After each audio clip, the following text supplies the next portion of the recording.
Salut, salut de partout où vous nous suivez. Bienvenue à notre deuxième jour de la deuxième session de cette formation de la pastorale. C'est un moment de renforcement des capacités ministérielles. Dans le cadre toujours de notre plateforme Moteur de Gilgal, nous voici encore dans cette deuxième journée avec le docteur King Fortuné. Nous pensons les clés de l'inspiration et de la méditation, les outils de base pour bien dispenser plutôt la parole de la vérité.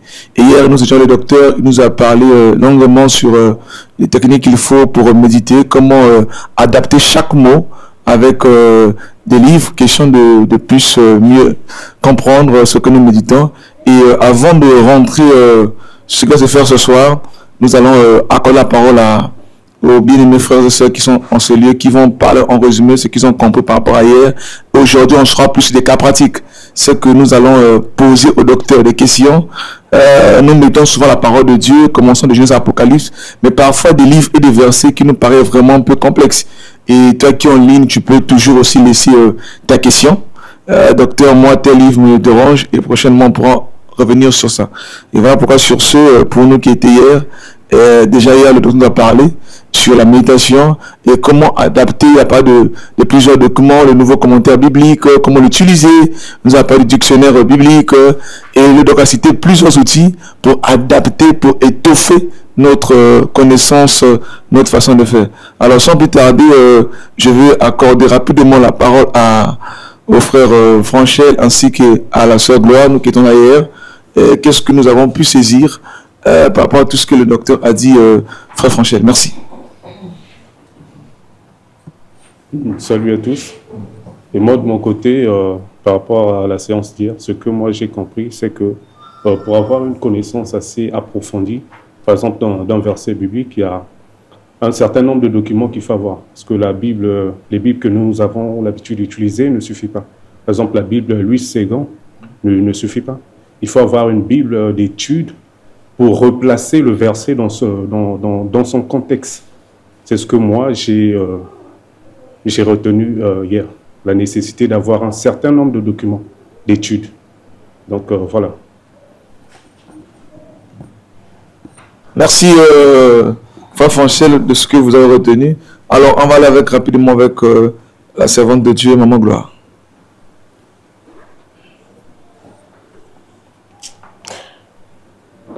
Shalom. Alors, ce soir, je bénis encore le nom d'Éternel pour cette rencontre, cette opportunité d'être là autour de cette table avec notre Père, le docteur King, qui ne cesse de nous enseigner, de nous donner tout ce dont nous avons besoin, la matière dont nous avons besoin afin d'être des serviteurs, sinon des servantes de Dieu accomplis. Alors, de ce qui a été dit hier, j'ai retenu que la parole de Dieu ne devrait souffrir d'aucune mauvaise interprétation, d'où l'intérêt de bien s'outiller, d'où l'intérêt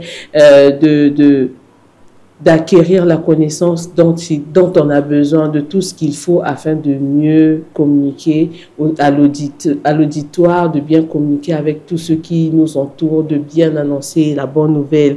Et que pour vivre le changement, il faut vraiment que l'on soit renouvelé dans son intelligence. Et là, nous avons besoin de cette connaissance. Et il nous a donné en passant quelques articles, sinon quelques livres que nous pouvons utiliser d'office, commencer par ces quelques livres pour atteindre le but. Que rien ne nous empêche de nous outiller, que rien ne nous empêche d'aller de l'avant et que Dieu nous fasse grâce aujourd'hui. Encore merci, docteur. Merci pour tout ce que nous avons assimilé hier. Et j'ai béni Dieu parce que je comprends que ce n'est pas seulement le moment où le docteur déverse la connaissance, c'est aussi un moment où nous venons aussi pour capter quelque chose et pour être capable de reproduire. Alors, on va rapidement rentrer dans le vif du sujet. Docteur, la toute première question que je veux poser, c'est une question qui est pour tout le monde, ça veut dire B à bas et ceux qui montent dans l'évangile. Et c'est que souvent on dit, lorsque tu commences avec le Seigneur, si tu es nouveau, tu ne peux pas méditer l'Ancien Testament. Il faut commencer que par le Nouveau Testament. Pourquoi on ne peut pas commencer par l'Ancien Testament? Souvent, même quand on commençait pour ceux qui ont connu Christ l'année passée, on te remet un petit Nouveau Testament. Ça veut dire que non, souvent je vais voir les chrétiens ont plus de connaissances que sous le Nouveau Testament. Et l'Ancien Testament, souvent c'est vide. Il y a même des versets qui parlent parfois étranges. Est-ce que c'est cette manière de faire, est-ce que c'est avantage les enfants de Dieu, ou bien c'est pas avantageux pour les enfants de Dieu? Merci, docteur. Bon, merci pour ces questions, effectivement, qui viennent droit du cœur. Et je pense que ce n'est pas simplement des questions qui préoccupent le public qui est en présentiel ici, mais comme c'est toute une école, l'objectif c'est que cela puisse aller au loin et que cela puisse aider plus d'une personne. Vous savez que Dieu ne fait pas des moules identiques. Chacun a un appel particulier et a aussi des prédispositions qui diffèrent des uns aux autres. Par exemple, prenons mon cas, je dis c'est faux, puisque moi j'ai lu le livre de Daniel à l'âge de 15 ans. Donc j'avais déjà tout lu, tout le livre de Daniel à l'âge de 15 ans. Et déjà j'ai eu des flashs. Tu vois que nous avons eu une bonne base avec le message. Et la première brochure que moi j'ai lue de Frère Branham, c'est la brochure la plus complexe qui jusqu'à aujourd'hui les gens n'en comprennent pas, la révélation des 7 sceaux. Tu vois, que j'étais encore très jeune, en 5e je crois, au collège. Donc quand je l'ai lu, arrivé au niveau du 3e sceau, la nuit j'ai fait une expérience où c'est comme s'il y avait des lumières qui sortaient de mes yeux et qui tombaient sur la brochure. Donc j'ai senti une illumination. À partir de ce jour, il y a eu comme un déclic. Un déclic, pourquoi? Parce que j'ai commencé, l'esprit s'est ouvert et j'ai commencé à faire le lien très tôt entre l'écriture, l'histoire, et la prophétie. Donc j'ai commencé à me poser des questions sur des problématiques bibliques dont je ne pouvais pas avoir de solution à l'église ni auprès des pasteurs. À tel point j'étais devenu comme un dérangeant. Et donc, la seule manière de trouver ces réponses-là, ça devait passer par l'esprit et par moi-même. Pourquoi? Parce que lorsque je lisais les brochures les plus élevées, les enseignements les plus élevés, et à l'école, on m'enseignait la succession des empires. On a étudié, je crois, l'empire grec, l'empire romain, que c'était l'histoire universelle. Et lorsque j'ai lu les brochures, je sentais des flashs. C'est comme s'il y avait un lien. Alors j'ai compris qu'on ne pouvait pas comprendre la parole de Dieu sans pourtant effectivement avoir une connaissance générale avec l'histoire universelle du monde. Parce que quand Dieu parle, Dieu ne parle pas derrière un coin. Dieu ne ruelle. Quand Dieu parle, il parle à l'humanité. Et si Dieu a parlé à l'humanité, ça veut dire qu'il avait commencé à parler jadis, il y a eu des temps reculés, et donc il était nécessaire que je puisse avoir une perception plus claire et plus ouverte des Saintes Écritures. D'où j'ai personnellement plus lu l'Ancien Testament que le Nouveau Testament. Donc, c'est ce qui m'a amené dans le temps, et j'avais compris que vous ne pouvez pas comprendre le message de la Bible si vous ne lisez pas l'Ancien Testament, parce que Jésus ne lisait pas le Nouveau Testament, ça n'existait pas. Donc, quand les apôtres, les disciples parlaient selon ce qui est écrit dans les Écritures. Donc, lorsque Timothée, Paul dit à Timothée ici, dans 2 Timothée 3, le verset 14 à 17, que dès ton enfance, tu connais les saintes lettres. Donc ici, il ne s'agit pas du Nouveau Testament, puisque le Nouveau Testament n'existait pas encore. Donc lorsqu'il parlait des saintes lettres, quand il parlait de la connaissance des Écritures, c'était l'Ancienne Alliance, c'était l'Ancien Testament. Maintenant, d'où vient-il que nous sommes privés de l'Ancien Testament? Moi, je sais une chose avec les avancées spirituelles, c'est qu'il y a aussi la touche impérialiste, c'est-à-dire ce sont les Occidentaux qui ont fabriqué cette affaire-là parce que la culture africaine, elle est plus proche de l'Ancien Testament. Donc, il a fallu interdire les gens de lire l'Ancien Testament de peur de découvrir les liens qu'ils ont avec le peuple de la Bible. Donc là, c'est en passant. Mais je suis en train de dire que tu ne peux pas comprendre la quintessence du message de la rédemption si vous n'avez pas la maîtrise du Nouveau Testament. Comment on va prêcher que nous sommes au temps de la fin? Par quelle machination, par quelle magie on va enseigner les gens le temps de la fin, alors que ce temps de la fin, il faut aller dans les études approfondies des textes anciens, des livres prophétiques comme le livre de Daniel, comme le livre d'Ézéchiel, comme le livre de Jérémie et les autres livres pour comprendre le concept ou la notion des temps de la fin. Jésus dit que Jérusalem sera foulée aux pieds des nations jusqu'à ce que les temps des nations soient accomplis. Or, le concept temps des nations trouve son origine dans les prophéties de Daniel. Donc, on ne peut pas développer cette partie de Luc 21, ok, si on ne comprend pas profondément la prophétie de Daniel.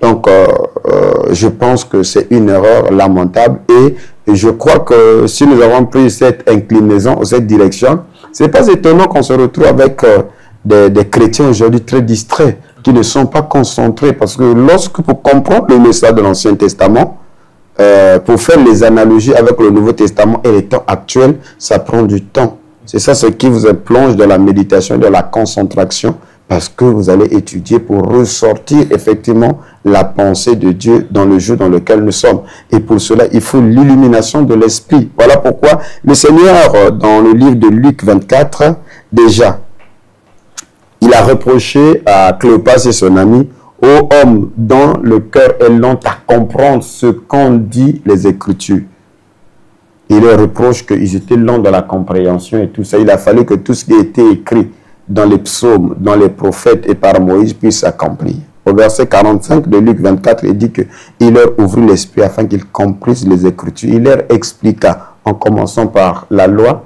par les prophètes et les psaumes, que tout conduisait vers lui et que tout était annoncé et il était l'accomplissement effectivement de tout ce qui avait été annoncé. Donc comment nous allons effectivement confirmer que tout est accompli? En vertu de quoi? Parce que tout est accompli, ce n'est pas le Nouveau Testament, c'est bien sûr l'Ancien Testament. Voilà pourquoi les apôtres, lorsqu'ils enseignaient que nous sommes au temps où la parole de Dieu fut accomplie, ils prenaient les images de l'Ancien Testament, ok, et ils rapprochaient cela avec la vie du Seigneur pour montrer qu'effectivement, il est l'accomplissement des prophéties. Par exemple, il y a un élément très majeur sur le livre de Daniel, Daniel chapitre 2. J'aime tellement la prophétie de Daniel. Il y a l'un de mes fils qui n'est pas avec nous ici, qui est à Brazzaville, le pasteur Nelson Bakale, qui m'a écrit une note et dit: « Papa, je veux comprendre le mystère des 70 semaines de Daniel. » Alors, cette question m'a toujours été reposée maintes et maintes fois. J'aimerais à nouveau réitérer dans mes réponses, c'est que tout le monde s'intéresse à la prophétie des 70 semaines de Daniel. Or, selon ma démarche, voilà pourquoi j'ai dit tantôt hier que, et je continuerai toujours à le dire, je ne suis pas ici en train d'enseigner la théologie, ok, mais ici il s'agit du renforcement des compétences. Je suis en train de transmettre les compétences selon la mesure de la grâce que j'ai reçue de la part du Seigneur. Donc, je comprends comme suite que je préfère parler de la prophétie de Daniel parce que les 70 semaines de Daniel n'est qu'une des prophéties de Daniel. Et c'est Daniel 9. Or, le livre de Daniel a 12 chapitres. Et chaque chapitre est toute une prophétie très approfondie. Donc, s'il faut venir pour faire une étude approfondie là-dessus, il faut aller dans les détails depuis Daniel 1, Daniel 2, Daniel 3, Daniel 4, Daniel 5, Daniel 6, 7, 8, 9, 10 et bien sûr 11 et 12. Parce que chaque chapitre du livre de Daniel, j'aime bien utiliser la prophétie de Daniel, regorge un message prophétique assez important. Parce que comment allez-vous comprendre effectivement les 70 semaines de Daniel si vous ne comprenez pas Daniel chapitre 2 sur la statue de Nebuchadnezzar?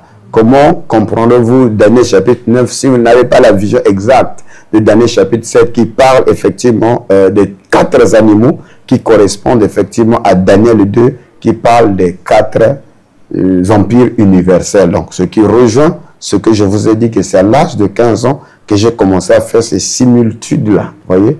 Donc, c'est pour dire que c'est une erreur lamentable que l'on oriente les gens juste à lire le Nouveau Testament. Je crois qu'il y a des enseignements de base, mais il faut envoyer les gens sous la conduite de l'Esprit afin qu'ils commencent à méditer plutôt, à chercher que le Saint-Esprit puisse les illuminer. Parce que l'illumination grandit lorsqu'on se pose des vraies questions. Et si on ne se pose pas de vraies questions, on sera comme on dit, attiré par le courant ordinaire, le courant des masses. Et le courant de masse, effectivement, nous rend faibles. Voilà. Amen. Donc, le docteur nous a éclairé qu'il a commencé à méditer depuis 15 ans, si j'ai bien saisi. Et après, il a beaucoup eu le temps sur ça. Et le don n'a pas commencé par le Nouveau Testament. Il a commencé par l'Ancien Testament. Le docteur nous a fait comprendre que depuis 15 ans, il a commencé à méditer. Et il a commencé par l'Ancien Testament. Donc, on n'est pas obligé de commencer par l'Ancien Testament. Par preuve, il dit s'il faut dire que tout est accompli, c'est lorsqu'on lit l'Ancien Testament et on comprend que les choses qui ont été prédites et se sont accomplies. Et voilà pourquoi nous sommes là sur les questions. Merci docteur pour cette temps d'exposé sur cela. Nous vous remercions. Alors le docteur, nous avons ici sur l'affiche les outils de base pour bien dispenser la parole de la vérité. Et du coup, pour une personne qui lit l'affiche, il s'est dit, tiens, le docteur nous parlera sur comment faire pour bien prêcher. Pour une personne qui lit l'affiche, les outils de base pour bien dispenser la parole de la vérité. Quelqu'un m'était sur WhatsApp, il m'a dit, vous avez mis les outils de base pour bien dispenser la parole de la vérité. Donc ça veut dire que non, il y a des techniques propices qui nous seront données pour mieux avancer dans un terme donné. Et par là, la question que je veux tirer, c'est de savoir, docteur, moi, nous qui sommes des prédicateurs, qui prêchons l'évangile, nous sommes face au thème des séminaires, on t'invite et on met un thème. Quelles sont les techniques qu'il faut pour mieux, les démarches qu'il faut pour mieux rentrer dans la préparation de son thème? Il y a le côté spirituel qui est là, mais sur le côté de la connaissance, pour ne pas dire que du blabla, du plagiat. Parce que souvent, fort de constater, les hommes de Dieu que nous sommes, pour ne pas porter de quelqu'un, lorsqu'un thème nous est donné, et tu sais que non, il parlera de Matthieu, il revient sur Marc, il revient sur Jean. Et du coup, on s'est dit, bon, s'il y a des outils qu'il faut pour bien amorcer la parole, et quelles sont les techniques qu'il nous faut vraiment quand le thème est donné, qu'est-ce qu'il faut commencer? Parce qu'on trouve que, gloire à Dieu les docteurs, vous les docteurs, vous avez une façon de faire ressortir parfois même 15 sous-thèmes sur un même mot. Là, parfois, non, tous on est souvent figés sur la même direction. Mais vous, quand vous entrez, il y a des fenêtres que vous faites sortir. On veut comprendre un peu le secret. Ok, merci infiniment. Donc, effectivement, c'est la préparation, c'est la formation, c'est l'orientation qui fera que vous puissiez avoir l'ascendance. C'est-à-dire, il y a une promesse qui dit que, ô Dieu, ton Dieu t'a oint d'une huile de joie par privilège au-dessus de tes collègues, au-dessus de tes égaux. Ce qui faisait, qui a donné l'ascendance de Joseph sur ses frères, c'était effectivement la vision. Donc vous devez avoir une vision très claire. D'abord, une vision sur soi-même. Vous devez d'abord être conscient. Quand je parle de la conscience, ça veut dire que vous êtes une personne éveillée, ok? Et une personne qui est éveillée, il comprend sa mission. Vous devez avoir l'estime de soi. Vous devez avoir confiance en soi. Et ensuite, vous devez comprendre le public devant lequel vous allez faire face. Ça, c'est très, très capital. Quel est le langage que vous allez utiliser face au public que vous adressez. La dernière fois, nous avons dit que Salomon avait parlé des arbres allant du cèdre du Liban jusqu'à l'hysope qui pousse dans dans les murs. Donc, est-ce que le message que l'on t'a donné est un environnement isope, comprenez, ou bien tu es appelé à un environnement cèdre du Liban. Alors, tu peux échouer lamentablement lorsque tu vas renverser l'épaule. Si tu utilises le langage qui est approprié à ceux du cèdre du Liban, tu vas avec ton gros français auprès d'un public isope. Vous voyez qu'il n'y aura même pas l'onction, même si tu as prié, tout ça, tu n'en sentiras absolument rien, le poteau, tout ça. Ça ne tient pas, les mots que tu vas utiliser. Ce qui revient à dire, il faut bien ajuster ton discours par rapport à l'environnement. Donc, d'où, à un moment donné, même si tu viens, parce qu'il y a le discernement qui intervient. Quand tu rentres dans un milieu, ok, il faut capter l'esprit, il faut capter l'environnement, il faut capter l'atmosphère. Et tu peux ajuster ton message par rapport à l'atmosphère qui prive. Donc, je suis allé, par exemple, à Abidjan pour enseigner. Mon ami, là-bas, il est très chaud. Et fallait dire des enseignements profonds, mais avec un esprit chaud. Donc, tous ceux-là qui m'ont toujours suivi, ils ont dit non, nous voulons que tu enseignes comme tu enseignes à Waikigel Tabernacle, tu es calme, tu es en train de parler. Il dit mais ça ne fonctionne pas avec la nature de ces gens-là. Vous voyez, parce que eux ici, ça saute, ça court dans les salles et tout ça. Donc je suis obligé de développer une telle onction pour que c'est par cette nature-là que eux ils assimilent. Donc vous voyez que tu es obligé de se réinventer, de s'ajuster. Maintenant, quand tu es dans des milieux purement cèdre du Liban, en ce moment-là, il faut arranger ton langage, il faut être précis et tout ça, parce que tu as des gens qui sont un peu, qui raisonnent un peu, qui cogitent et tout ça. Il y a un pasteur qui m'a appelé, c'est un grand à moi, il m'a dit, non, docteur, tu es rentré, ah, mais j'ai suivi ce que tu as fait à Kinshasa. Il dit, oui, ah, après, vraiment, c'est très bien. Surtout, tu as utilisé un mot là, un mot. Oh, quel mot? Non, dans tes enseignements, tu as utilisé un mot là. Bon, je ne me souviens plus. Mais c'est un mot qui montre que c'est comme si nous avons beaucoup détruit les enfants de Dieu. Il dit la neuroplasticité. Il dit oui, c'est ça et tout ça. Il dit parce que j'ai montré dans les enseignements qu'il y a une faculté magistrale qui se trouve dans la pensée de l'homme, qui est la neuroplasticité, qui veut dire que le cerveau a la capacité de s'ajuster, de s'élargir et tout ça. Ok, j'ai même cité que c'est le professeur Joe Dispenza, qui est un neuroscientifique et tout ça, qui développe le plus de ce principe-là dans son livre « Le placebo sur vous et être super conscient ». Donc tu vois que comme le pasteur là, il est un peu dans les programmes de formation, les programmes de la vente en réseau. Donc, il bénéficie aujourd'hui des programmes de formation et tout ça dans le coaching. Donc, tu vois que le mot, donc rien que ce mot-là a attiré son attention. Donc, c'est pour dire qu'il faut comprendre l'environnement, comprendre le milieu, non pas seulement le milieu, mais aussi l'atmosphère. L'atmosphère. Donc, vous voyez que la même prédication que tu as prêchée ici, parfois si tu étais calme, et tu vas ailleurs, la même prédication, ça devient chaleureuse et tout ça. Donc, il dit, mais comment? Il dit, non, c'est un problème d'atmosphère du milieu. Donc, ça, c'est un élément très, très, très capital. Il ne faut pas toujours être carré dans ce que j'ai préparé là à la maison. Je dois, non, il ne faut pas, à un moment donné, tu seras obligé de te laisser être conduit par l'esprit et aussi par l'esprit le discernement, bien sûr. Donc ça, je suis dans la dimension, bien sûr, spirituelle.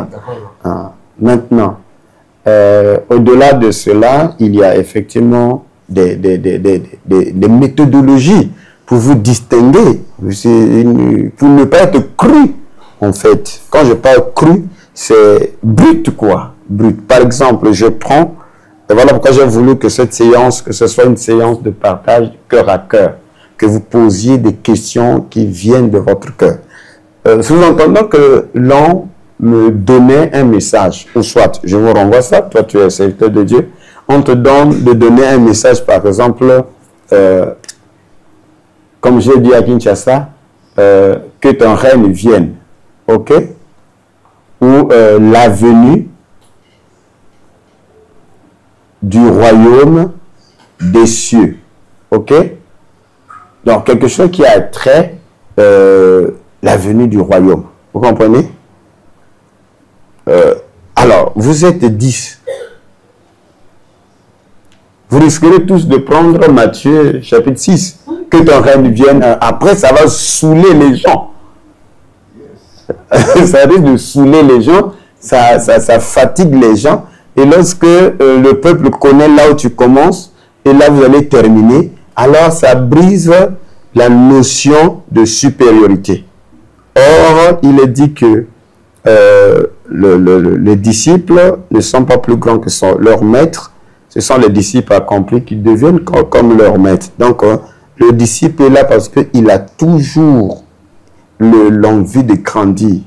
Et sa source de ravitaillement, c'est auprès du maître. Donc, ça sera très dangereux que vous allez enseigner ce que le peuple connaît déjà. Vous allez les saouler. Et lorsqu'ils comprennent déjà que vous racontez les mêmes histoires et tout ça, ça rend dans les habitudes et ça produit le nanisme, la stagnation. Bon. Je vous renvoie à la question, comment vous allez aborder un tel sujet pour vous distinguer? Comment tu abordes ce sujet sur le règne de Dieu, que ton règne vienne, le royaume, tout ça? Le micro. Merci. Là, nous sommes dans le TP, hein, la partie pratique commence. Merci pour la parole, papa. Bon, déjà, ce sujet, il est très pragmatique.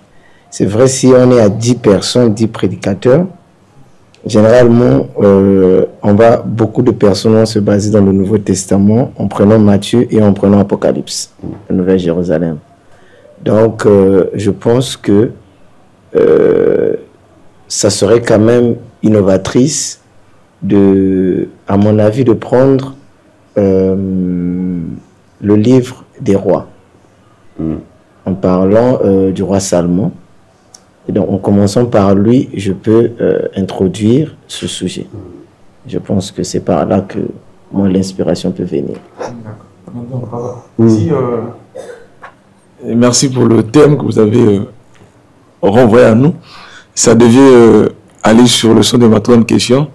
C'est que, comme on parle de la méditation, c'est que il y a un courant qu'autant que c'est à vous, je ne sais pas si on le connaît tous, là on parle des 4 langages de la Bible.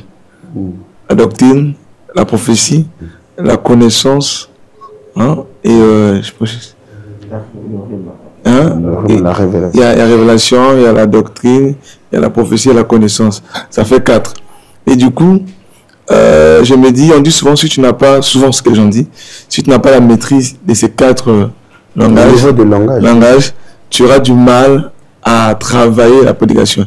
Mais donc je me dis, papa, par rapport à ce genre de thème, ça n'arrivera pas dire que moi, je parle par exemple sur la doctrine, et mon confrère peut évoquer sur la connaissance, et l'autre peut évoquer sur la prophétie, et l'autre peut évoquer sur la révélation, et on approche le même thème, mais sur 4 branches différentes. Et c'est un peu ça que je veux savoir. Et quand vous allez continuer, on aimerait un peu savoir, papa, quelle est la différence vraiment entre la prédication, l'exhortation et l'enseignement. Souvent les gens confondent, souvent nous confondons nous-mêmes, c'est quoi la prédication, c'est quoi l'exhortation, c'est quoi l'enseignement. Et à quel moment une prédication devient l'exhortation, à quel moment l'exhortation devient l'enseignement. Si on peut mieux comprendre ça, ça va nous aider. Merci. Oui, ça veut dire qu'il faut qu'on revienne pour toute une pastorale là-dessus, sinon qu'on va bien. Mais je reprends un peu sur les 4 niveaux d'interprétation ou de langage que j'ai parlé ici. Il est allé dans Daniel. Mais ici ressort un élément très capital qui est même une vision importante sur le message de Christ. Parce qu'aujourd'hui, nous, on prêche Jésus. Hein. Mais Jésus ne se prêchait pas lui-même. Donc déjà, il y a une discontinuité entre la divulgation du message. Jésus, quand il a commencé son message, c'était que le royaume de Dieu est proche. Donc le Seigneur est venu, il prêchait un message. Il est venu avec un message du royaume. Dieu répondait parce que le royaume de Dieu est proche. On parlait d'un royaume. Ok. Maintenant. c'est quoi ce royaume-là? C'était ça le problème. C'était quoi ce royaume-là? Donc quand j'ai mis ça, expressement, c'est venu de façon instinctive pour que vous compreniez les contours, effectivement. Donc, le royaume, tout ça, il y a un royaume qui vient. Et c'est Daniel chapitre 2 que j'ai fait allusion ici. Voilà pourquoi vous ne pouvez pas mieux cerner le message du Nouveau Testament si vous n'avez pas la compréhension parfaite, exacte des prophéties de l'Ancien Testament. C'est pas possible. Bon, c'est Pierre qui dit que aucune prophétie de la parole ne doit souffrir d'interprétation particulière. Parce que ça n'a pas été par la volonté des hommes que les hommes ont parlé, mais c'est poussé par le Saint-Esprit que les hommes ont parlé de la part de Dieu. Donc déjà, lorsque vous ouvrez l'Ancien Testament, vous êtes dans le domaine prophétique. Donc, il faudrait que vous soyez habité par l'esprit de la prophétie pour pouvoir détecter ou décoder effectivement les messages de la Bible. Donc lorsque le message du Seigneur qui commence avec l'annonce du royaume nous renvoie directement dans Daniel chapitre 2. Pourquoi dans Daniel chapitre 2, et je réitère, je reviens pour dire qu'il ne s'agit pas juste d'atterrir dans les 70 semaines de Daniel, mais il faut comprendre la prophétie de Daniel. Dans Daniel chapitre 2, dommage que quand depuis ma tendre jeunesse, quand j'ai commencé à parler de la parole de Dieu dans cette dimension, bon, on te prend comme un ange qui est descendu du ciel. Ce que tu racontes, personne ne comprend ça. Alors que ça, ce sont les bases même du christianisme. C'est ça les bases de la foi. Pourquoi le Seigneur est venu avec un message du royaume? Pourquoi il a dit que le royaume de Dieu, le royaume là, c'est quoi? Il faut aller dans Daniel 2. Parce que Daniel 2 nous parle de la vision que Nebuchadnezzar avait faite. Et dans cette vision ou dans ce songe, il avait vu une statue gigantesque qui avait 4 matériaux. C'est-à-dire la tête d'or, la main, la poitrine était en argent. Ensuite, le ventre et les cuisses étaient en airain. Et puis les jambes en fer et les orteils en partie d'argile et partie de fer. Donc, et c'est Daniel qui en donne l'interprétation montrant qu'il doit y avoir succession de 4 empires ou 4 royaumes universels pour arriver jusqu'à la fin des temps. Mais à la fin, Daniel avait vu une pierre qui s'est détachée du sommet de la montagne sans le secours d'aucune main, qui est venue fracasser les pieds de la statue, et toute la statue s'est effondrée et la pierre est devenue une haute et grande montagne qui a fini par remplir la terre. Et dans l'exégèse et dans l'interprétation, on montre que après ces successions de ces 4 empires, il y a un autre empire, c'est-à-dire un autre royaume qui est le royaume de Dieu, qui sera établi sur la terre. Donc on sous-entend que le premier qui a été envoyé pour introduire la notion de ce royaume-là, c'est Christ. Donc le message du Seigneur était l'introduction de ce royaume-là. Donc on ne peut pas parler de la venue du Seigneur qui enseigne, qui annonce le royaume, sans pourtant comprendre le pourquoi ce royaume-là doit être introduit. C'est parce que les 4 empires universels ont failli. Pour quelle raison? Et Daniel lui-même fera la vision dans Daniel 7, qui est une vision similaire à Daniel 2, mais chez Daniel lui-même, il voit la succession des 4 empires universels sous forme de 4 animaux. Donc, le premier était le lion ailé qui représentait Babylone, des Chaldéens. Le deuxième était l'ours qui représentait l'empire médo-perse. Et le troisième est le léopard qui représentait l'empire grec hellénistique avec Alexandre le Grand, et plus tard qui sera bien sûr couronné ou succédé par ces 4 généraux. Et le 4e, c'est cet animal-là qui n'avait pas de forme, mais qui était plus redoutable que les 3 autres, c'était bien sûr l'Empire romain. Et vous verrez que Christ est né sous l'Empire romain. Donc, ce n'est que normal quand tu commences à annoncer son message sur la venue du royaume, il introduit effectivement un nouveau roi. D'où quand il est né, les mages sont venus pour dire que où est le roi des Juifs qui vient de naître. Et ça a paniqué Hérode parce que Hérode, c'était un vassal de César. Donc, vous comprenez que ces choses-là se juxtaposent. D'où on ne peut pas comprendre le texte biblique du Nouveau Testament si on est maboule sur ce qu'est le Nouveau Testament. De l'Ancien Testament. Et pour en arriver là, c'est ça que je dis. Non, il faut que les gens soient concentrés. Que les gens passent du temps, bien sûr, dans la méditation, parce que la méditation nous aidera effectivement à faire des liens pour arriver à comprendre que pourquoi le Seigneur à la croix a dit Père, tout est accompli. Maintenant, après, on va développer sur ce règne-là, puisque de Daniel chapitre 7, le verset 25 à 28, il y a quelque chose de très capital ici. Il dit, on parle de 10 cornes et tout ça, les 10 têtes et tout ça que vous retrouvez dans le livre de l'Apocalypse. Là, je suis dans la prophétie. Vous voyez que... il prononcera les paroles contre le Très-Haut, il opprimera les saints du Très-Haut, et il espérera changer les temps et la loi, et les saints seront livrés entre ses mains pendant un temps, des temps et la moitié d'un temps. Voilà, ça, c'est aussi des chiffres qu'il faut calculer. Combien de temps durera la persécution des enfants de Dieu. Puis viendra le jugement, et on lui ôtera sa domination, qui sera détruite et anéantie pour jamais. Le règne, la domination et la grandeur de tous les royaumes qui sont sous les cieux seront donnés au peuple du Saint du Très-Haut. Son règne est un règne éternel et tous les dominateurs le serviront et lui obéiront. Donc déjà, vous voyez que le livre de Daniel annonce qu'il y aura un temps où c'est sous le 4e empire va se déchaîner pour une persécution à outrance, mais viendra un temps où le règne de Dieu sera établi et que ses pouvoirs oppresseurs vont diminuer et le règne divin va prendre bien sûr de la domination. Maintenant, la question qui se pose, quelle est la quintessence du message de Christ qui dit le royaume de Dieu est proche ou le royaume de Dieu est au milieu de vous? Et les Juifs ont posé la question, tu ne parles de royaume, mais où est ce royaume? Ils ont levé les yeux et il a dit que le royaume de Dieu ne consiste pas à lever les yeux vers le ciel, mais le royaume est en vous. Donc, voyez-vous où est parmi vous. Donc, voyez-vous que c'est plus complexe que vous ne le pensez. Maintenant, nous, c'est qu'on prend les raccourcis. Le royaume de Dieu, c'est Dieu. Donc, tu vois que c'est aussi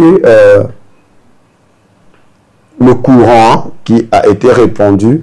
Et aussi, il y a des enseignements qui sont adressés aux masses. Parce que Jésus avait ce problème-là.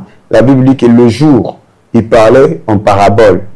Et les gens écoutaient en parabole. Et le soir, il rassemblait les élites, les disciples, et il leur expliquait en profondeur les paraboles. Et les disciples, un jour, lui ont posé la question, mais pourquoi tu parles en parabole en public et le soir, tu nous expliques les paraboles? Quelle a été la réponse du Seigneur? C'est à vous qu'a été donnée la grâce de connaître les mystères du royaume. Donc, c'est possible qu'on comprend aussi, effectivement, cela dépend, tu fais partie de quelle classe. Okay. Parce qu'il y a la classe de 5000 personnes, c'est toujours l'Assemblée de Jésus. Il y a la classe de 120, c'est toujours pour Jésus. Il y a la classe de 500, c'est pour Jésus. Donc, il y a ceux qui sont de 12. Sur les 12 aussi, il y a ceux-là qui sont 3. Ils sont plus dans l'intimité. Ensuite, il y a Jean, qui est 1. Donc, cela dépend de ton positionnement avec le Seigneur. Bon, il y a des gens qui veulent pour être parmi les 5000. Vous savez qu'en ce moment, le langage, l'interprétation, la vision, la connaissance sera diluée. Elle sera diluée, c'est comme Moïse, hein, quand il dit que Dieu créa les cieux de la terre en 6 jours. Et le 7e jour, il s'est reposé. Tout ça, ça c'est pour le public. Mais c'est réellement 6 jours et tout ça, c'est plus profond. Ça fait combien des années pour que même les rabbins comprennent quand le mot qui était utilisé là, ce n'était pas le jour de 24 heures. Parce que c'est le 4e jour que les astres ont été placés. Donc, alors maintenant, si les astres qui sont placés le 4e jour, pour commencer à contrôler l'autre là, maintenant, les 3 premiers jours, on comptait avec quoi et tout ça. Donc, vous comprenez qu'il s'agit d'un message plus profond. Voilà pourquoi on dit toujours qu'il y a la version écrite et puis il y a la version transmise, ok, où Moïse s'assoit avec les 70 pour les transmettre les codes de ce qui est donné au public. Donc, c'est à vous qu'a été donné la grâce de connaître le mystère du royaume. Merci, docteur. Et après, docteur, on a voulu savoir, docteur, sur la différence entre la méditation, l'enseignement et la prédication, si on peut avoir cet éclaircissement avant que les autres évoquent leurs questions. Donc, méditer, c'est se concentrer, c'est se fixer attentivement, avoir la pensée fixée, soit sur un texte, sur un livre, ok? C'est chercher à évoluer, à comprendre et à transcrire effectivement ce que l'on médite pour que cela devienne un avec soi. Vous voyez? La méditation n'est pas une simple lecture et tout ça, c'est une lecture approfondie pour comprendre la quintessence, le côté spirituel des Écritures. Parce que comme je vous ai toujours dit que, et je l'avais répété hier, l'Écriture a au moins 70 couches d'interprétation. Et donc, ce n'est pas la méditation, cela dépend. Parfois, c'est juste une couche qui te sera révélée, mais avec le niveau qui t'est révélé, tu peux faire tout un succès. Vous voyez, Jean-Baptiste est venu, il n'a pas cité beaucoup les Écritures, il n'en a cité que peut-être 2. Mais voyez-vous quel est le succès qu'il a fait. Or, pour nous, on veut citer tout et tout ça. Bon, voyez, on veut, tu vois qu'on n'est pas situé parce qu'on n'a pas pris le temps. On ne médite pas, s'il faut bien sûr le dire. Maintenant, sur ce qui est de la prophétie, je vous ai montré la direction prophétique sur le royaume, que cela trouve son origine dans les prophéties de Daniel, et que Jésus est venu effectivement naître sous le 4e empire. Donc, en sous-entendant que c'est lui, cette pierre qui s'est détachée sans le secours d'aucune main, qui a fracassé la statue. Effectivement, c'est arrivé, puisque à la fin, l'Empire romain a été submergé par le christianisme. Donc, l'Empire impérial romain est devenu chrétien. Qu'importe les dérives que cela a été fait, mais sachez-le bien que si aujourd'hui, l'on peut faire un long week-end, tu te poses la question, mais c'est quoi le jour férié? On nous a dit que c'est l'Ascension. C'est l'Ascension. Donc, tu vois, c'est des fêtes chrétiennes. Donc, nous sommes dans une civilisation purement romaine qui a adopté les principes bibliques du christianisme. Et voilà pourquoi, à un moment donné, quand les gens me parlent que non, nous devons être des pauvres, arrêtez ces histoires-là. Les gens qui ont été pauvres au cours des âges, ils ont subi des persécutions. Vous n'êtes pas pauvre, vous prenez l'image de Lazare. Mais Lazare était malade, voilà, parce qu'il est pauvre. Est-ce que toi, tu es malade? On te donne même un jour férié. Vous voyez? Comment ne pas vivre? Donc, voyez-vous que ça, c'est la dimension prophétique. Et on y accède par la méditation. Pour ceux-là qui posent toujours des questions sur Daniel chapitre 9, écoutez ce que Daniel dit ici. Pour le principe, la méditation nous amène où nous conduit. Le Daniel 9, la première année de Darius, fils d'Assyrus, de la race de Mède, lequel était devenu roi du royaume des Chaldéens, la première année de son règne, moi, Daniel, je vis, dans d'autres écritures, je compris, par les écritures qu'il devait s'écouler 70 ans pour la ruine de Jérusalem, d'après le nombre des années dont l'Éternel avait parlé à Jérémie, le prophète. Je tournai ma face vers le Seigneur Dieu, afin de recourir à la prière et aux supplications, en jeûnant et en prenant le sac et la sonde. Donc, voyez-vous que c'est par le principe de la méditation que Daniel s'en est rendu compte que le temps de l'accomplissement de la prophétie est arrivé. Et il s'est rendu compte que oui, par rapport au décompte prophétique, il a été annoncé par l'Éternel au travers du prophète Jérémie que la ruine de Jérusalem ne devait durer que 70 ans. Et voilà comment cette méditation l'a amené à une compréhension qui l'a plongé directement dans un esprit de repentance, dans un esprit de supplication, dans un esprit de jeûne. Et ce qui s'en suivra par la suite, c'est que l'ange Gabriel viendra pour lui donner une vision plus élargie que les 70 années de Jérémie. Ça sera pour lui les 70 années sabbatiques, c'est-à-dire que ce sera 70 fois 7 qui donnera 490 ans jusqu'à destiné pour le retour, la reconstruction du temple jusqu'à la venue bien sûr du Messie. Donc, voyez-vous qu'il accède à cette information-là, premièrement par la loi de la méditation, qui le plonge dans la prière. Parce que lorsque tu comprends une information par la méditation, ça t'amène à prier. Et une révélation plus élevée s'ensuit par la suite. Alors, on va prendre les questions. On va prendre les questions pour... Je sais pas, question. C'est vrai. Merci, docteur, pour toutes ces vérités. Moi, j'ai compris une chose par rapport à ce que vous venez de dire. Vous nous avez dit que Jésus ne se prêchait pas lui-même. Il prêchait le royaume. Et vous avez même dit par la suite qu'il était celui-là qui est venu pour introduire le royaume, ou bien la petite pierre que Daniel a vu se détacher de la montagne. Ma question est celle-ci. Puisque l'on se dit chrétien ou disciple de Jésus, ne devrions-nous pas continuer, s'il faut pour les prédicateurs, continuer le travail qu'il a eu à commencer, c'est-à-dire prêcher le royaume, ou bien l'évangile d'aujourd'hui doit être centré sur le royaume, ou bien comme on voit aujourd'hui sur la repentance, ou comment? C'est celle-là ma question. Ok.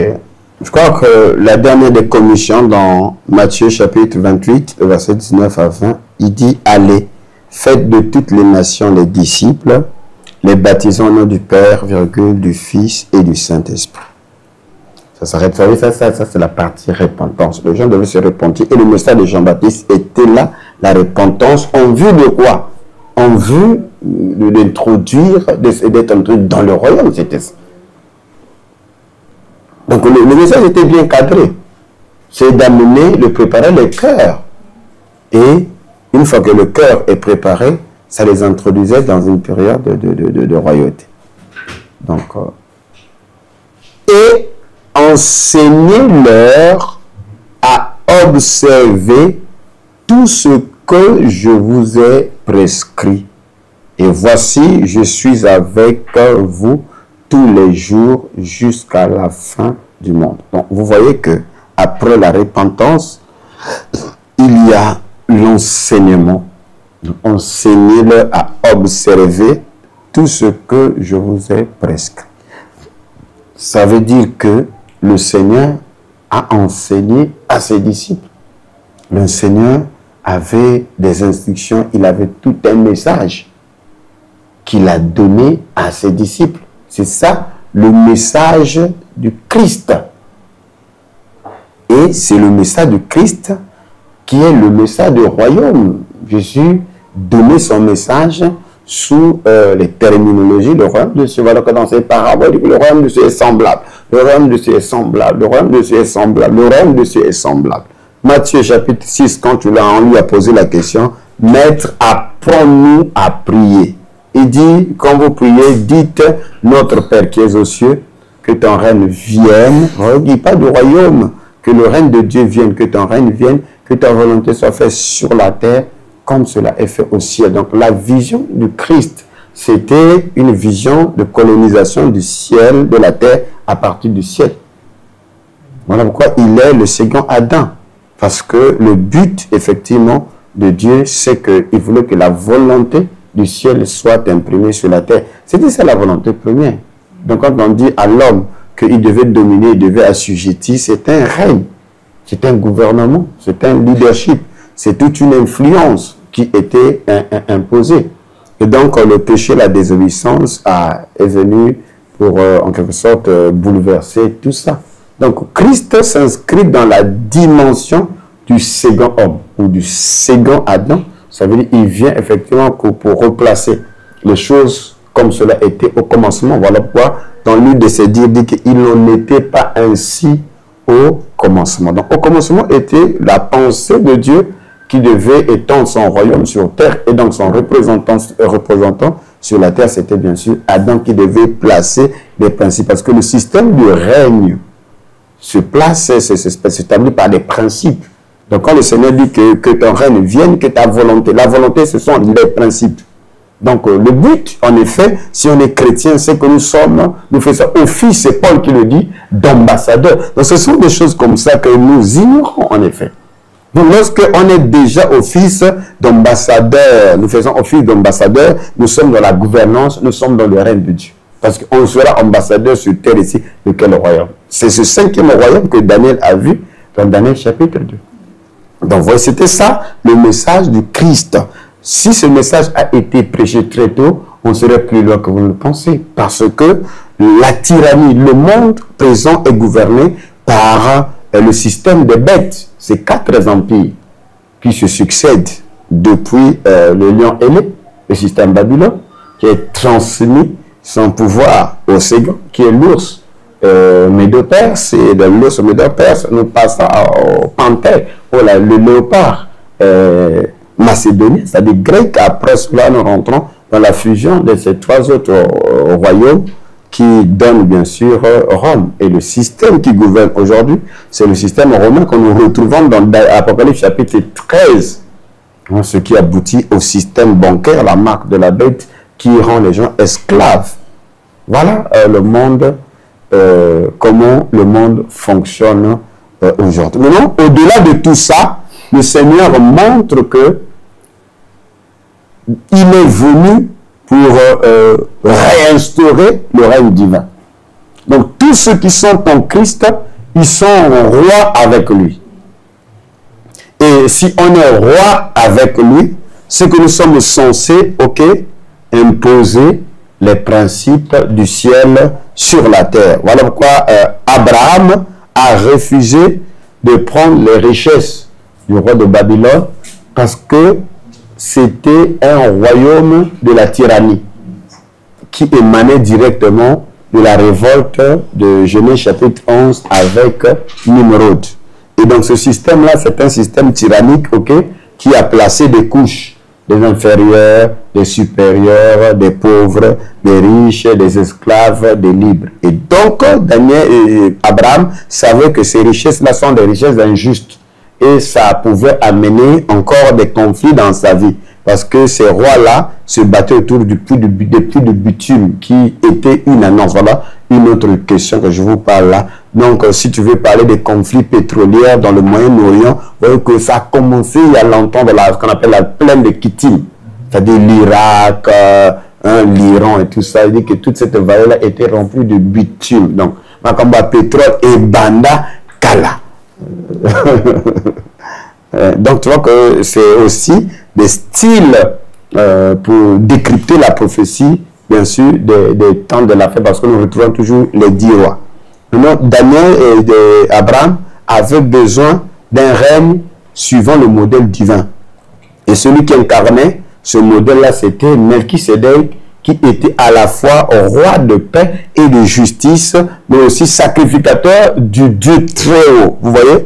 Donc, en ce temps-là, Jérusalem, qui était une ville des Jébusiens, des Kamites, c'est-à-dire c'était comme un siège de paix, comme ce que la Bible parle dans les livres de Nombre, les villes de refuge. C'est-à-dire le règne de Melchisédek était un règne d'équité, comme on parle de Dalai Lama. Tu vois que tous les rois, quand ils arrivent chez le Dalai Lama, il y a un certain respect, parce que auprès du Dalai Lama, on va pour apprendre la sagesse, la spiritualité, etc. Donc, c'était ainsi comme Melchisédek. Donc, sous Melchisédek, c'est la justice, il n'y a pas de guerre, il n'y a pas des injustices, vous comprenez? Parce que c'était la justice de la royauté, c'était aussi le Salem, le Shalom, c'était la paix. Voilà pourquoi j'avais dit que c'est par transfère, la dîme d'Abraham a transféré en nous la royauté, et les gens comme David et de Salomon, ils ont été effectivement alimentés à partir de la valeur. Salomon s'appellera aussi Shalom, c'est-à-dire un roi de paix. En fait, il a reçu cette atmosphère-là, ou cette vertu-là, depuis Melchisédek, parce que c'est Melchisédek qui a été le premier à instituer un royaume de paix pour montrer que l'on peut s'enrichir, l'on peut être bien, l'on peut exceller sans qu'on tue les gens. Donc c'était le système de Melchisédek. Et Jésus, quand il vient là, vous parlez du royaume, c'est ça. C'est-à-dire quand il a introduit le royaume, c'est le royaume par principe. Un royaume des sacrificateurs, un royaume de justice. Voilà pourquoi Paul compare le Seigneur à la personne de Melchisédek. Selon son nom, il est roi de paix et roi de justice. C'est-à-dire le règne, la revendication par la non-violence. Vous comprenez ce que je veux dire là? Donc lorsque nous comprenons cela, nous sommes, voilà pourquoi la Bible, dans les paraboles du royaume, le Seigneur nous appelle les fils du royaume. Donc parfois on a oublié ça, que nous sommes les fils du royaume. Et si nous sommes des fils du royaume, c'est que nous venons avec une civilisation. Qui n'est pas une civilisation de la tyrannie, qui n'est pas une civilisation du vol, qui n'est pas une civilisation du détournement. Vous comprenez? En fait, si on avait enseigné, non, il fut un temps où ces lumières-là émanaient des églises, hein, où dans les administrations, on cherchait des frères en Christ, on les plaçait là, et les choses allaient mieux. Mais depuis un moment donné, bon, on ne sait plus faire la différence et ceux qui ne prient pas. Ça devient la même chose. Pourquoi? Parce que le principe du royaume a été bafoué. Voilà pourquoi dans nos prières, nous devons dire, Père, que ton règne vienne, que ta volonté, la volonté soit faite sur la terre comme sur le ciel. C'est les principes du ciel qui doivent être imposés, bien sûr, sur la terre. C'est ça le but du Seigneur. Donc, enseignez-leur ce que je vous ai prescrit. Merci, docteur. Nous sommes en train d'atterrir. On a une heure du temps déjà. Nous sommes en train d'atterrir. Alors, je ne sais pas si on peut prendre une dernière question. Vous avez une question? Qui a une question? Vous avez une question? On peut prendre une question et soit un peu bref. D'accord. Merci beaucoup, papa. Oui. Merci beaucoup, papa, pour ce temps que vous nous accordez d'enseignement, de direction, de réorientation. Je suis très ravi. Je partais du principe où voulons connaître comment aborder des enseignements, comment aborder certaines prédications, comment est-ce qu'on doit cadrer et méditer. Par exemple, avec Proverbe 26, verset 4, un cas très pratique, il dit « Ne réponds pas à l'insensé selon sa folie de peur que tu ne lui ressembles toi-même. » Et au verset 5, il dit encore « Réponds à l'insensé selon sa folie afin qu'il ne se regarde pas comme sage. » Là, si on nous demandait de prêcher sur un thème ou de conseiller quelqu'un sur cette base-là, moi je crois que je serais perdu et je vais prendre 15 heures de méditation sur ça. C'est cela, papa. Merci beaucoup. Proverbe 26. Merci. Verset 4. Les proverbes, ce sont les paroles de sagesse. Quand Salomon a écrit les proverbes, il a atteint une dimension de maturité. J'ai été en émission avec un serviteur de Dieu, mais qui a un sang chaud et tout ça. Qui tire sur tout ce qui bouge. Et il m'a posé une question, il dit, comment, Dr. King, tu as fait pour se tailler un chemin dans lequel tu t'es échappé du contrôle des plus âgés, des plus anciens que toi, mais tu t'es pas aussi intéressé dans les conflits, c'est-à-dire, il ne comprenait pas comment on peut aussi briller sans pourtant être dans des dégâts, dans l'idiotie, dans des conflits et tout ça.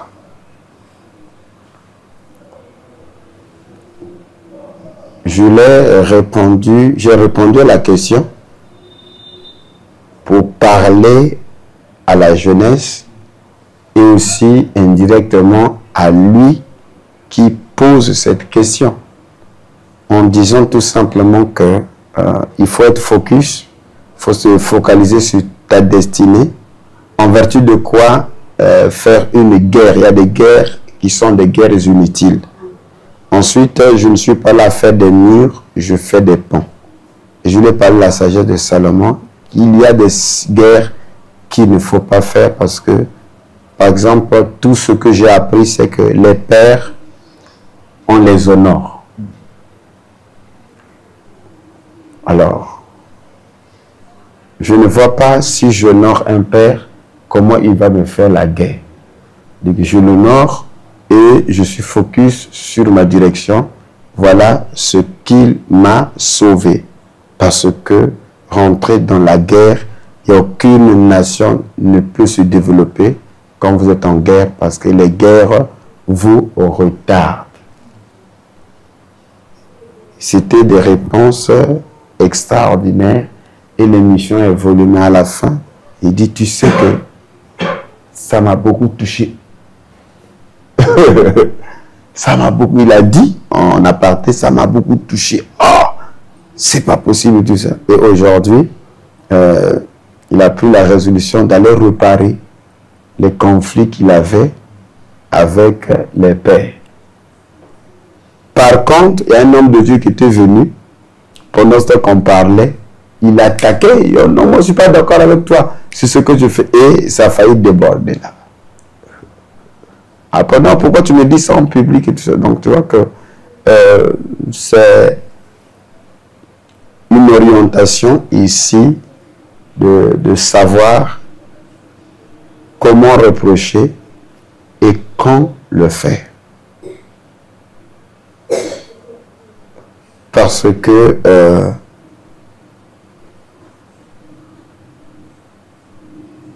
c'est pas facile de gérer les insensés. Et j'ai toujours dit que le fou craint son fou.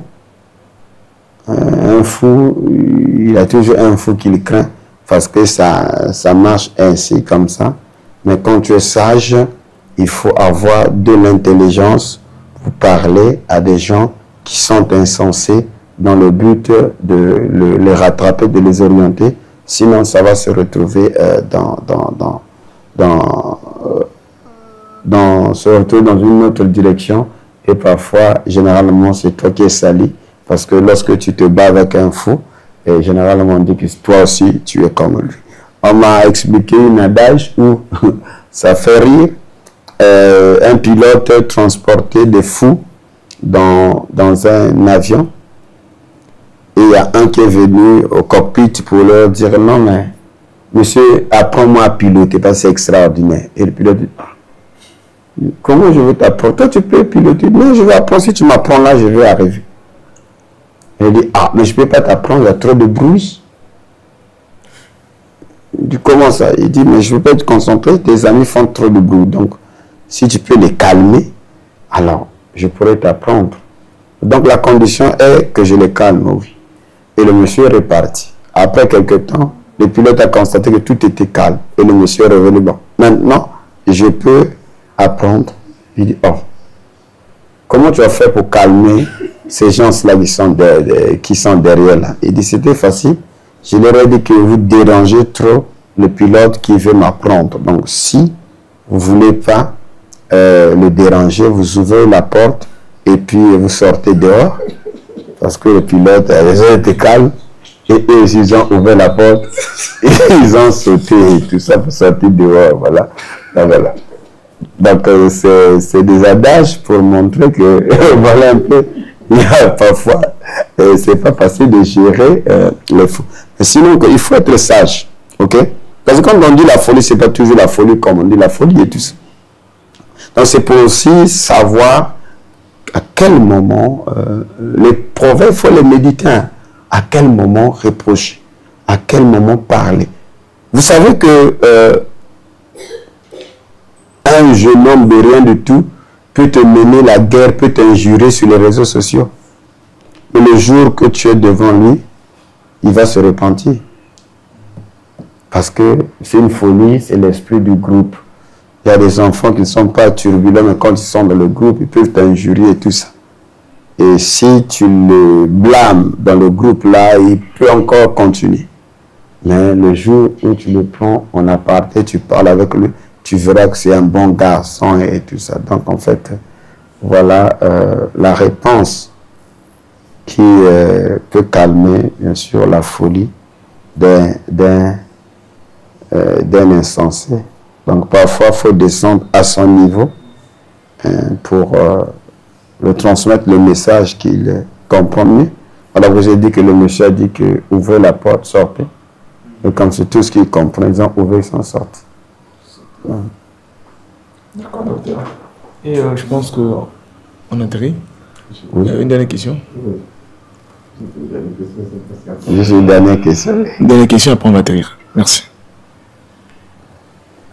Merci le présentateur et merci papa pour ces temps d'échange, de croissance spirituelle, mais surtout de maturité aussi. Alors, ma question, elle est peut-être diversifiée, mais toujours dans le domaine de la méditation. Je voudrais savoir comment faire quand notre méditation est face au mur de notre quotidien, de notre connaissance. Je m'explique. Nous sommes en train de méditer sur la Bible, mais cette méditation de la Bible forcément est liée à ce que nous connaissons. C'est-à-dire que notre façon de comprendre cette Bible-là, cette parole-là, on l'interprète souvent à la culture, à notre être quotidien et tout ça. Et très souvent, ça devient un mur. Parce que pendant un certain temps de l'Église, ici au Congo, les prédicateurs nous ont prêché qu'il était difficile pour un riche d'aller au ciel comme à un cheval d'entrer dans le trou de l'aiguille.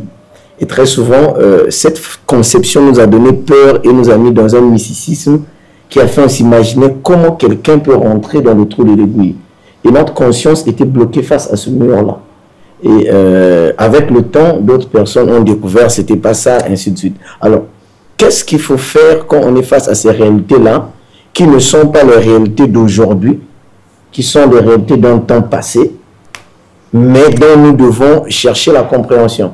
Moi, j'ai l'habitude de dire aux gens, très souvent, les hommes de Dieu nous prêchent les aigles et tout ça, mais notre réalité immédiate, on n'a pas des aigles. Et donc, c'est difficile parfois pour nous de comprendre parce que on n'a pas à l'immédiat les aigles que nous voyons tous les jours. Nous voyons les oiseaux, par exemple, nous voyons les pigeons, nous voyons les poulets. Ça, c'était la première question. Qu'est-ce qu'il faut faire face à ce mur-là?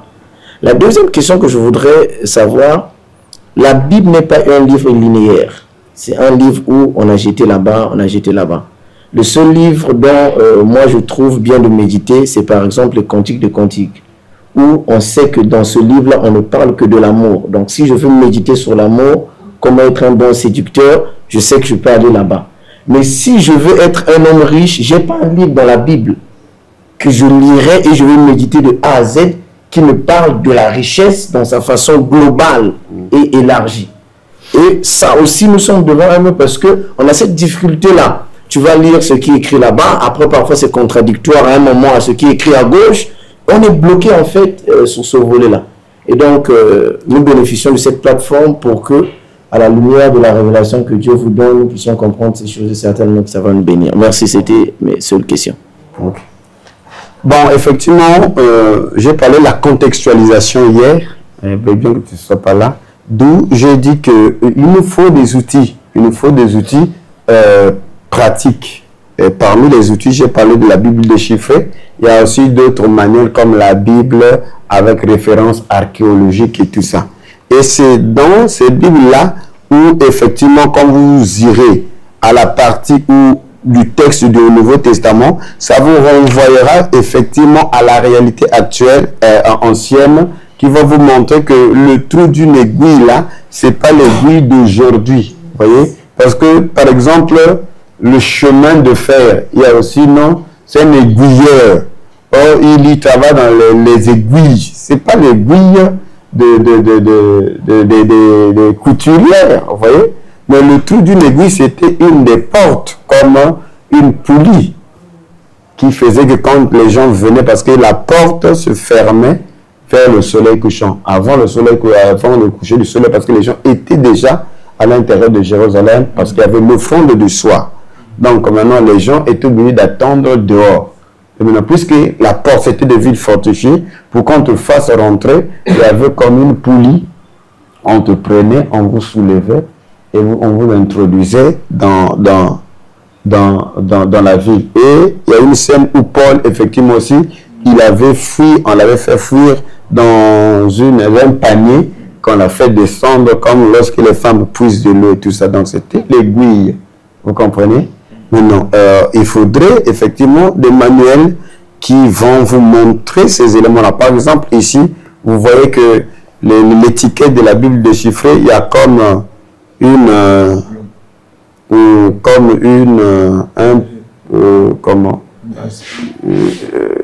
oui, c'est une lampe, mais qui est faite à partir d'un pot en argile et l'huile est à l'intérieur. Donc, quand on dit la lampe, nous, dans notre idée, c'est comme si des lampes lucioles ou bien des torches que nous avons, mais voilà comment était constituée la lampe. Donc, quand on dit que allumez votre lampe, lorsque vous avez une représentation comme celle-ci, il y a l'argile, parce que dans la Bible, l'argile représente les corps.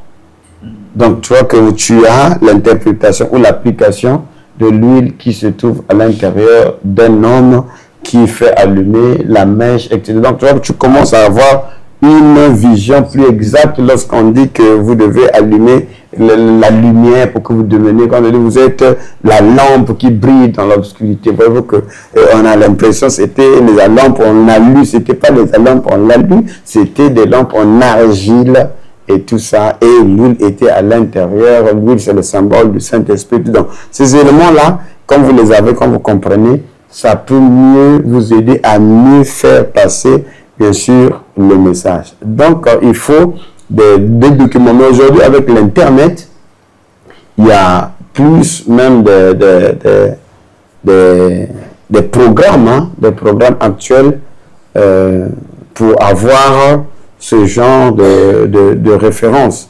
Par exemple, quand on dit le diable, pour ceux-là qui font la manutention, quand on dit amène-moi le diable, tu as l'impression qu'on est en train de parler d'un diable, alors que c'est un appareil ou un chariot, comme un chariot pour soulever le colis qu'on appelle le diable. Donc, le fait qu'on appelle le diable, tu peux penser que non, c'est le diable du diable. Donc, voyez-vous qu'il faut toujours avoir une vision précise de la contextualisation. C'est très capital. Bon, Jésus a dit que aucun bon père ne peut donner le poisson, le serpent à la place du poisson. Mais, sous d'autres cieux, le poisson, pour que ton père montre que tu es le fils bien-aimé, il te donne le serpent. Donc maintenant, quand tu viens là, non, papa nous a dit que vraiment, un bon père ne donne pas le serpent à la place du poisson. Je te dis, mais l'enfant là, l'église le gaspille et tout ça. Mais le serpent ici, même les femmes, ta maman n'a pas le droit de manger le serpent. Ça veut dire que toi, tu es un enfant initié parce que le serpent, tu comprends? Donc, il faut bien sûr contextualiser parce que ce que Jésus disait là-bas, déjà, les Juifs, le serpent, ça se mange pas et tout ça. Donc, c'est quelque chose d'effroyable. Sur d'autres civilisations ici, le serpent, c'est comme chez les Bendengul Mako. Donc, chaque culture a un plat. Le plat. Ici, chez les Vili, c'est quoi? C'est le type de dougou d'aka et tout ça, donc tu vois. Mais sur d'autres, et quand tu dis que vous mangez les requins, mais tu vois que c'est criard tout ça. Mais pour que c'est toi qui trouve que c'est pas bon, mais c'est Vili, tu sais comment. Donc tu vois que c'est des contextualisations. Maintenant, pour ce qui est du travail, le texte, voilà pourquoi nous arrivons à ce stade-là, c'est parce que le message du royaume n'a pas été bien expliqué. Et la richesse a été stigmatisée par des personnages que les évangélistes, mal affermis, mal enseignés, ont mis en exergue comme, donc dès que tu parles, le travail, le succès, la richesse, on te bombarde Lazare. Voilà pourquoi. Mais comment vous pouvez vous agripper sur un monsieur qui est pour lui malade? On dit bien que Lazare souffrait des ulcères et tout ça. Donc, un homme qui a des plaies, qui est malade, ça veut dire qu'il tombe dans la pauvreté. Voilà pourquoi il y a 4 types de pauvreté dont j'avais enseigné. Et parmi lesquels il y a des personnes qui ont subi des cataclysmes de la vie, parmi lesquels il y a l'aveuglement, il y a des maladies comme Lazare. Voilà pourquoi c'était des personnes qui devenaient dépendants. Et quand ils deviennent dépendants, ils se nourrissent de l'aumône et tout. Voilà que le monsieur qui était à la porte de la bête, il demandait parce qu'il était boiteux, estropié, ne peut pas travailler. L'aveugle Bartimée, il est aveugle. Donc ces gens-là qui tombent dans ces genres de maladies, des infirmités pareilles, ne peuvent plus avoir accès à la richesse. Et ce sont ces personnages-là qui ont été exhumés pour nous identifier à des gens qui ont 2 mains, 2 pieds, un cerveau, qui vit dans un pays dit chrétien, qui te donne même 4 jours ou 3 jours de férié au nom d'une fête chrétienne. Et donc tu acceptes que non, toi, dans la Bible, il y a eu des pauvres comme Lazare, comme le boiteux, comme ceci, comme ceci. Mais c'était les nécessiteux. Ces nécessités-là, ils étaient malades, tu n'es pas malade.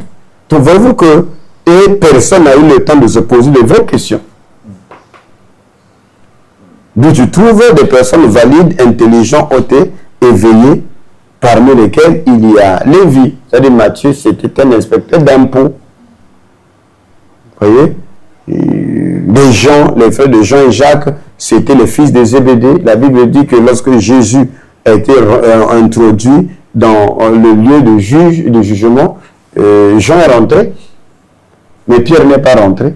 Pourquoi? Parce qu'on dit que Jean connaissait le souverain sacrificateur, donc il était une famille un peu noble. Donc là où Pierre ne peut pas rentrer, Jean lui rentre, mais tous les 2 sont des disciples. Donc tu fais le choix, soit tu peux peut-être être Pierre, tu es libre, mais moi je préfère être Jean. Donc parmi eux, il y avait Simon de Joseph d'Arimathée, qui était un conseiller de distinction, qui a donné une tombe neuve au Seigneur pour accomplir une écriture, et qui est allé revendiquer même le corps de Christ, de son maître auprès de l'autorité compétence romaine. Donc voyez-vous que c'est la mauvaise interprétation du mystère ou du message du royaume qui a fait qu'on se retrouve dans des programmations qui nous ont ruinés aujourd'hui. Ensuite, quand tu vas dans la Bible éthiopienne, il y a tout un livre qu'on appelle Travail, par exemple. Donc quand tu accèdes à un livre comme ça, ce livre-là t'enseigne toutes les tactiques, et dans les livres apocryphes, on enseigne comment s'enrichir. Donc il faut avoir une ouverture de l'esprit.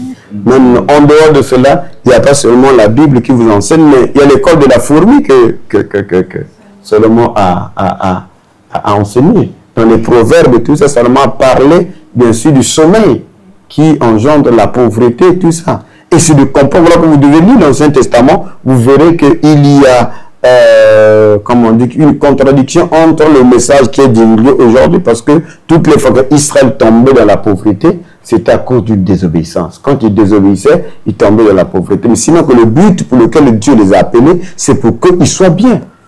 Voilà pourquoi il dit que si tu obéis, voici les bénédictions qui se répandront sur toi et qui seront ton partage. Et Deutéronome 28, il y a au moins 12 bénédictions. Après le verset 15, il dit que si tu n'obéis pas, voilà les malheurs qui vont t'arriver. Après la mort, le meurtre occasionné par Caïn, on a dit à Caïn que puisque le sang d'Abel a été recueilli par la terre, à partir de maintenant, la terre ne te donnera plus ses richesses. Donc avant le meurtre, la terre donnait des richesses à Caïn.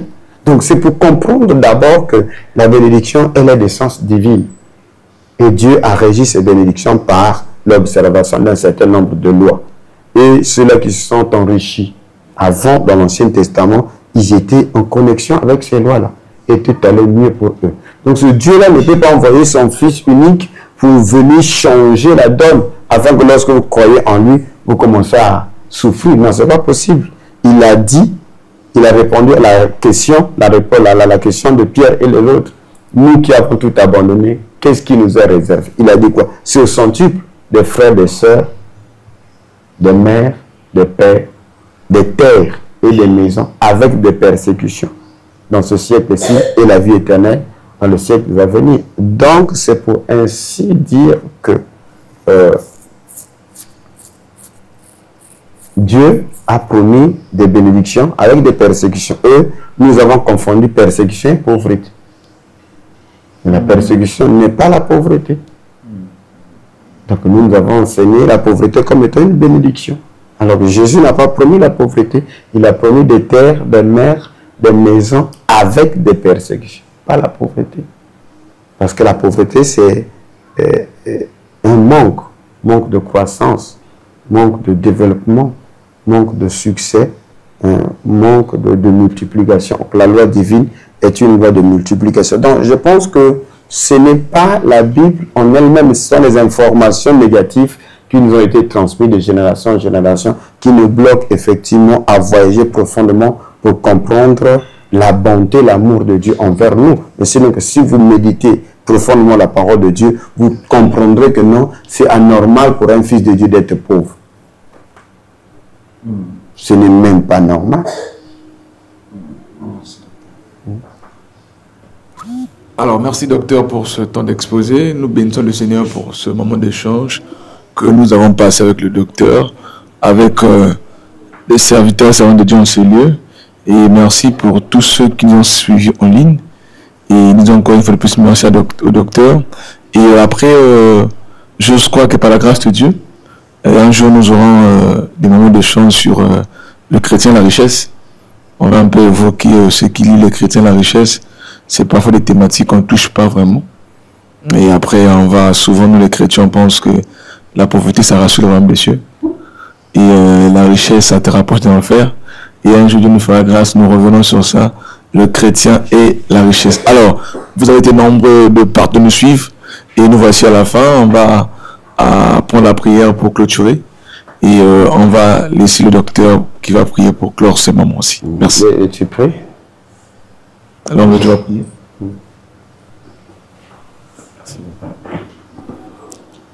Prions. Père éternel, merci pour ces moments et merci pour la grâce qui était disponible.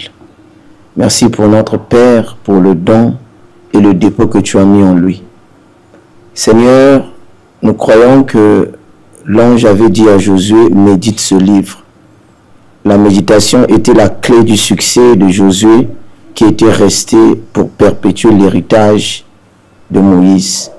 Père, nous croyons que ton serviteur a été sous l'onction des anges et du Saint-Esprit afin d'aborder cette thématique. Père, l'Église échoue, la nation échoue, les nations échouent, les peuples échouent. Mais Seigneur, nous croyons que par ces clés, Yahvé Dieu, nous allons ouvrir des portes du succès. Et oh Dieu, là où nous étions lamentablement en bas, par la sagesse divine, tu vas nous élever. Nous bénissons ton nom pour ce don. Nous prions que tu le gardes, afin que, au travers de lui, des sources de vie coulent pour arroser les nations, pour arroser des vies et des destinées. C'est dans le nom de ton Fils, le Christ, que nous avons ici prié. Amen.